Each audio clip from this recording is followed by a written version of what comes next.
Hi Scorpio, it's Jenny Fitterer here and welcome to your January Tarotscope. So I have a single card for you for the month of January. The first 2/3 of January is Capricorn season and then we will be rolling into Aquarius. So the card for you this month is the Page of Wands reversed. So this is the way that he looks, the right way up. So we have this young fellow here looking all dressed up nice and fine. He's got this big kind of staff or wand he's holding, and then we have this kind of bright yellow aura all the way around him, as well as this big kind of scooping kind of red thing up here, and it came out upside down like that. Okay, so we're going to see what the Page of Wands has for you this month. Okay, Scorpio, here we go. Page of Wands, renewed strength. Only on this card is the central figure totally enveloped in its own aura from head to foot.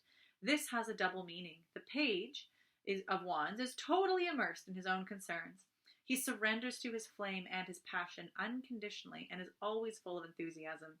At the same time, the card counsels us to be aware of the limitations of our perceptions because we are absorbed in our own world.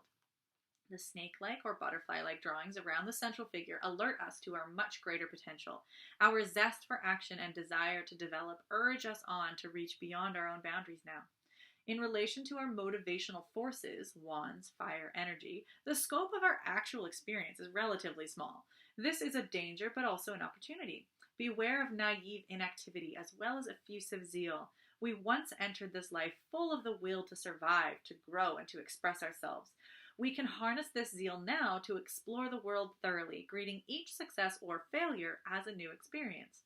If we welcome ordeals of fire and recognize them as a form of inner purification, we will find ourselves enriched by these lessons.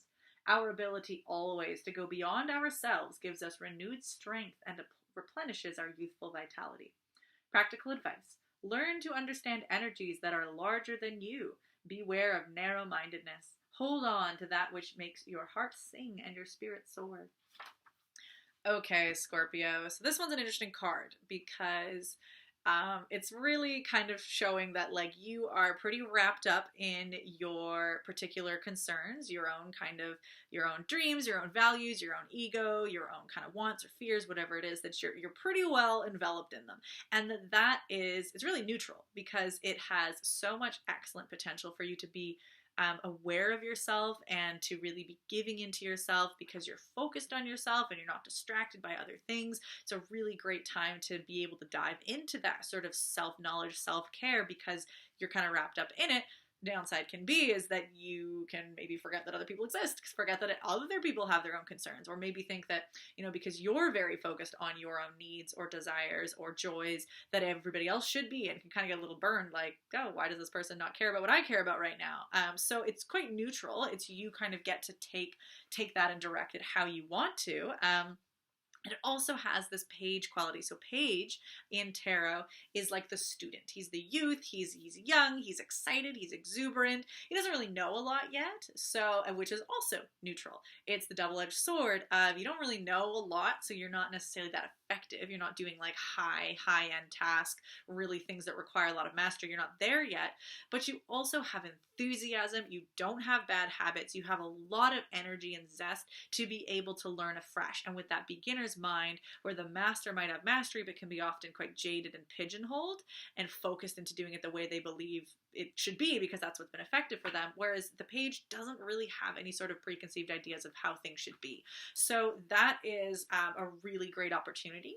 So if you can kind of harness that aspect of that enthusiasm to try something new and to learn and to be okay with failure. Like you never feel bad about being bad at something or messing up at something that you just tried because you're like, well, I shouldn't expect to be that good at this, which is really such a good opportunity if you can keep that energy, that enthusiasm of if I mess up, oh well, at least I've learned and at least I had some fun, because that is the sole thing that will help you achieve mastery or effectiveness greater is if you don't learn to have a fear of failure, if you don't suddenly start to self-flagellate yourself for for messing up or feeling like you should be going from student to master immediately, if you can maintain that kind of page energy and bring it into the things that you already feel you have mastery of, whatever it might be. So this energy doesn't mean that you are literally starting something new, not necessarily, but it means that you've come to that renewed sense in yourself energetically, which is such a great thing if you can take that into the things you've already been doing, maybe the things you've kind of gotten stuck at, things you've kind of felt a bit blocked at, the stuff that you actually do want to get to the next level of, but like you're held back a little because maybe you've been a bit afraid of what could go wrong, whatever it is, to bring this like F it, kind of like new year, who cares, who's really paying attention to me, everybody's, you know, that like I can mess up and it doesn't really matter. And that's one thing that can be helpful. Again, being in that aura of self-concern, it can make you self-absorbed, but also that could mean that you don't really care what other people think. You can be like, I don't really need to pay attention to you. Like I am set. Hopefully I'm going to be kind to myself. I'm hopefully going to find humor in my mistakes. And it's just me and me here. It's not me and the weight of all your expectations or the weight of your judgment or my fears about how you're going to perceive me. That can all go because you're in this little bubble of self. And so that's a really great way to manage that energy of being contained in there. So that's the card. The first 2/3 of this month is Capricorn season. And so Capricorn is really certainly connected to our goals and our vision and our achievements and our mastery. But specifically, it's about looking at the foundation of things, making sure that our root is stable, making sure our foundation has integrity, doesn't have cracks in it, has what the resources that we need. So this is a really good time. It's not necessarily the time that we kind of often culturally think it is, that January is about hit it hard with your goals and achieve and work hard. It's like, no, not really. Be aware of your goals, certainly, and it's fine to make a resolution of where you intend to go, but that resolution starts with building a foundation and making sure it's in integrity with what you want, rather than immediately having to jump into action and expectation that you're at peak performance and you're going to maintain it all the time. Peak performance is a ramp.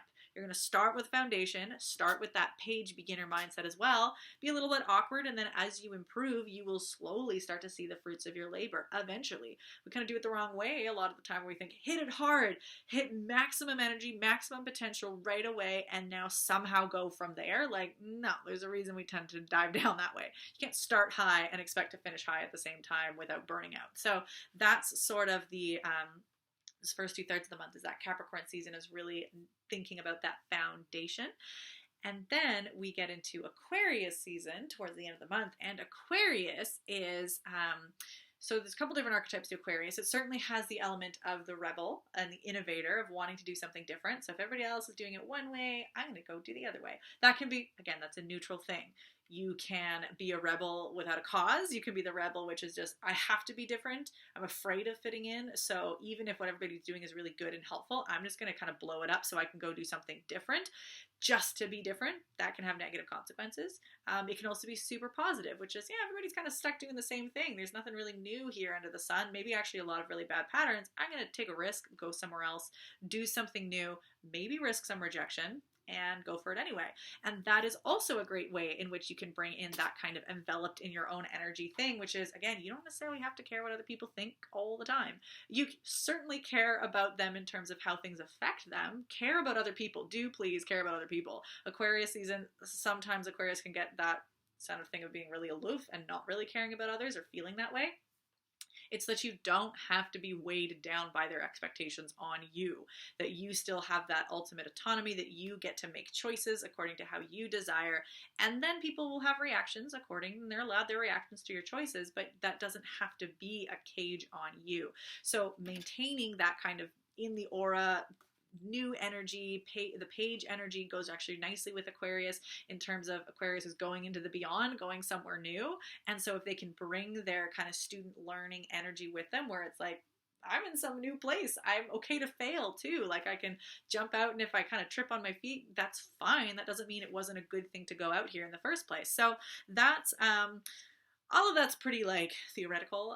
This card isn't necessarily screaming like any literal thing of what you should be doing, Scorpio, this season.